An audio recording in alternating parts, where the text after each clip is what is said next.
इस औरत ने क्लेम किया है कि ये 3000 साल पहले एंशिएंट इजिप्ट के दौर में पैदा हो चुकी है। उस दौर में ये एक प्रीस्टेस थी और अब ये री इनकारनेट हुई है। री इनकारनेशन मतलब एक पुरानी रूह होती है जो दोबारा से पैदा होती है। इसने इजिप्ट में ऐसी ऐसी डिस्कवरीज की हैं जिसके बारे में पहले किसी को पता भी नहीं था। वैसे पर्सनली मैं इस तरह के री इनकारनेशन केसेस को मानता नहीं हूँ, लेकिन इस औरत के केस में इसकी पूरी लाइफ में जो जो शॉकिंग इवेंट्स हुए हैं उसको देख के तो लगता है कि शायद वाकई ये एंशिएंट इजिप्ट के दौर से ही है। लेकिन आर्कियोलॉजिस्ट और हिस्टोरियन ने इस केस को देखा था और उन्होंने दसियों साल लगा दिए थे ये प्रूफ करने के लिए कि ये औरत झूठ बोल रही है, लेकिन वो इसको गलत साबित कर ही नहीं सके थे। इसके पास ऐसी इंफॉर्मेशन थी जो इसके पास नहीं होनी चाहिए थी, जो आप लोगों को ये सोचने पे मजबूर कर देगी कि शायद वाकई ये औरत रीइंकारनेट हुई हो। बेशक आप लोग रीइंकारनेशन में बिलीव ना करते हो और शायद आपको ये भी लगे कि ये एक फर्जी कहानी है। एक बार स्टोरी सुन लो, फिर ये सोचना कि इसके पास ये इन्फॉर्मेशन आई कैसे, जिसकी वजह से इजिप्ट में इतनी सारी डिस्कवरीज हुई हैं जिसके बारे में कोई सोच भी नहीं सकता था। स्टार्ट करने से पहले चैनल को सब्सक्राइब कर देना। इसका नाम था डॉर्थी ईडी। ये 1904 में लंदन की एक मिडिल क्लास फैमिली में पैदा होती है। ये अपने माँ बाप की इकलौती बच्ची थी। जब ये 3 साल की थी तो ये अपने घर की सीढ़ियों से गिरी थी और बेहोश हो गई थी। पेरेंट्स डॉक्टर को बुलाते हैं और डॉक्टर चेक करके बोलता है कि ये तो मर गई है। इस इंसिडेंट के सिर्फ 1 घंटे बाद जब डॉर्थी के पेरेंट्स इधर उधर होते हैं, डॉर्थी खड़ी होती है, अपने रूम में चली जाती है और खेलना शुरू कर देती है। पेरेंट्स और डॉक्टर रूम में आते हैं। वो लोग शॉक हो जाते हैं इसको जिंदा देखकर, बल्कि पेरेंट्स तो गुस्सा करते हैं डॉक्टर पे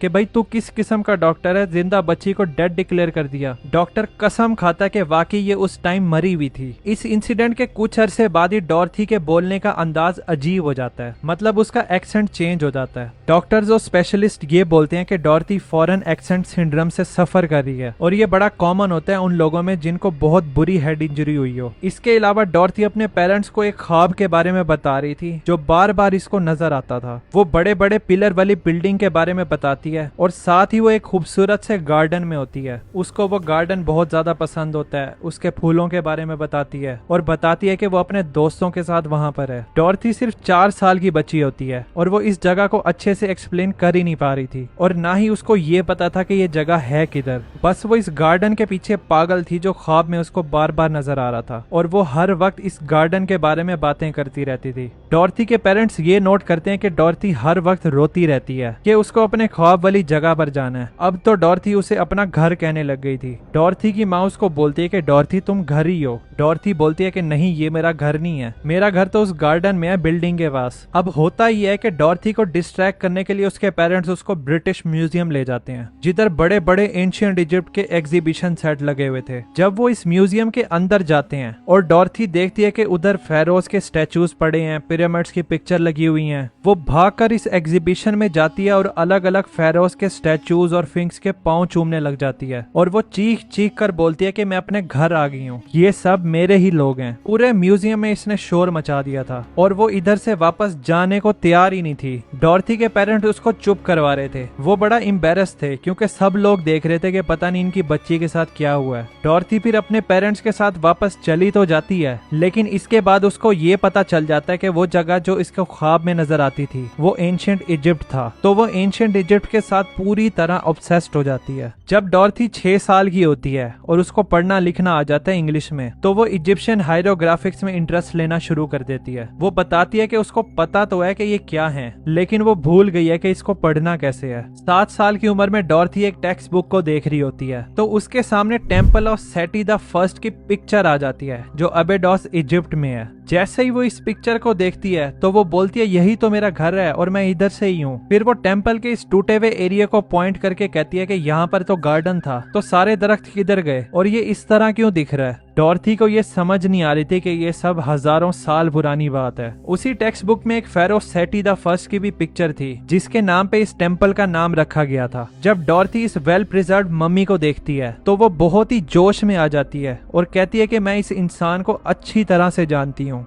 10 साल की उम्र में दुनिया में माने हुए इजिप्टोलॉजिस्ट E.A. वॉलेस बज को डॉर्थी के बारे में पता चल जाता है। वो डॉर्थी को ऑफर करते हैं कि वो उसे इजिप्शियन हायरोग्राफिक्स को पढ़ना और लिखना सिखाएंगे। डॉर्थी इनको फौरन सीख जाती है। जब डॉर्थी 14 साल की होती है तो उसको वो गार्डन वाला ख्वाब तो आता ही था, साथ ही उसको डरावने ख्वाब भी आने लग गए थे कि वो अपनी पुरानी जिंदगी में किसी तहखाने के अंदर है और उससे हायर प्रीस्ट सवाल कर रहे हैं। जब ये उनके सवाल का जवाब देने से इनकार करती है तो वो इसको मारते हैं। 27 साल की उम्र में डॉर्थी एक इजिप्शियन बंदे से मिलती है और इसको उससे प्यार हो जाता है। वैसे आई एम श्योर डॉर्थी के दिमाग में ये बात जरूर होगी कि अगर वो इस बंदे से शादी कर लेती है तो उसको इजिप्शियन रेजिडेंसी तो मिल ही जाएगी, क्योंकि जैसे इनकी शादी होती है ये लोग इजिप्ट मूव कर जाते हैं जिधर उसको रेजिडेंसी मिल सकती थी। जैसे ही डॉर्थी इजिप्ट में लैंड करती है तो वो पहला काम ही ये करती है कि जमीन को चूमती है और रो रो कर बोलती है कि मैं घर आ गई हूँ। डॉर्थी और उसके हस्बैंड का एक बच्चा होता है, उसका नाम वो रखती है सेटी, जैसा कि उस फेरो का नाम था सेटी द फर्स्ट। जब डॉर्थी इजिप्ट में होती है तो वो बताती है कि उसको रात को एक एंटिटी विजिट करती है जो था हो-रा।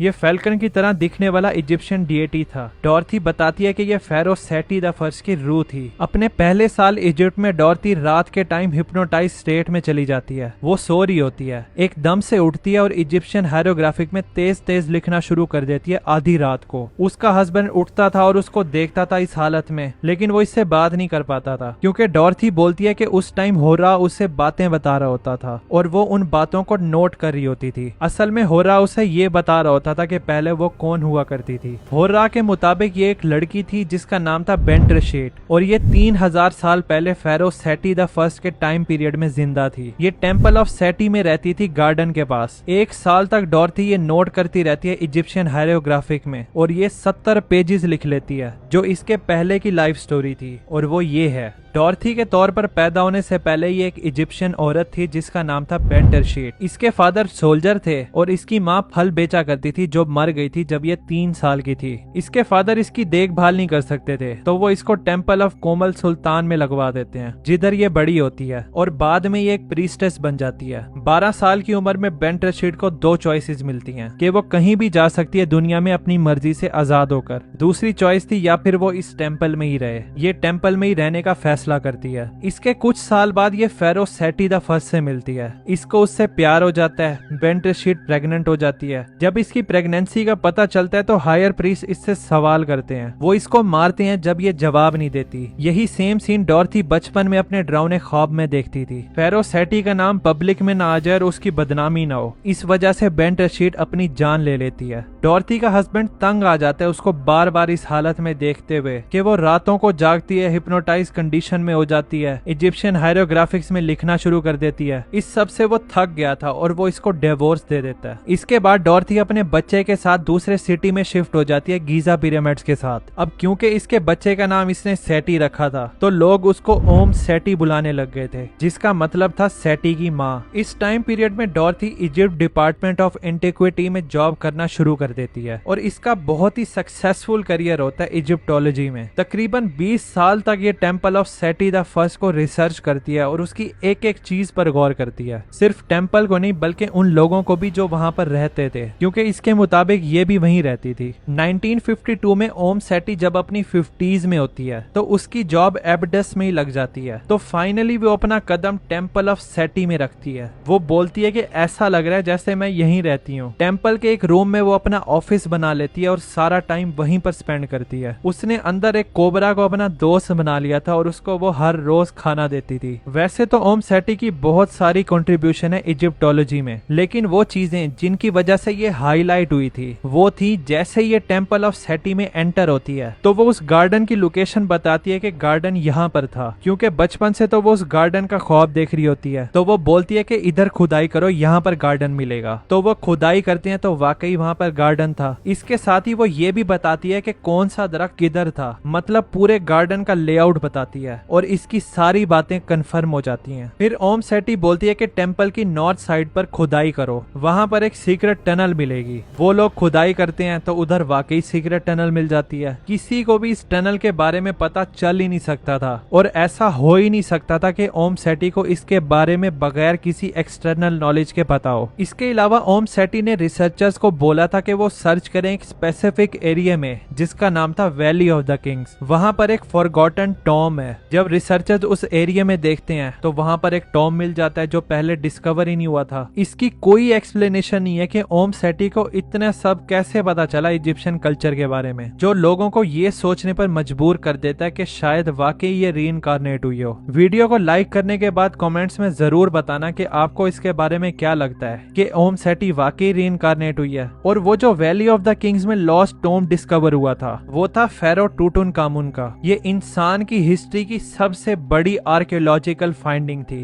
बाकी सारे टॉम हिस्ट्री से लेकर आज तक खुले हुए थे और उनमें चोरियां भी बहुत ज्यादा हुई थी, लेकिन इजिप्शियन के दौर से लेकर अब तक ये टॉम छुपा हुआ था और 3245 साल बाद ये टॉम पहली बार खुलने लगा है। इस टॉम में जो जो चीजें निकली थी उसके बारे में मैंने ये वाली वीडियो बनाई है, आपको हाईली रिकमेंड करूंगा कि आप जरूर देखना। मिलते हैं फिर उस लॉस्ट टॉम में। Thanks for watching.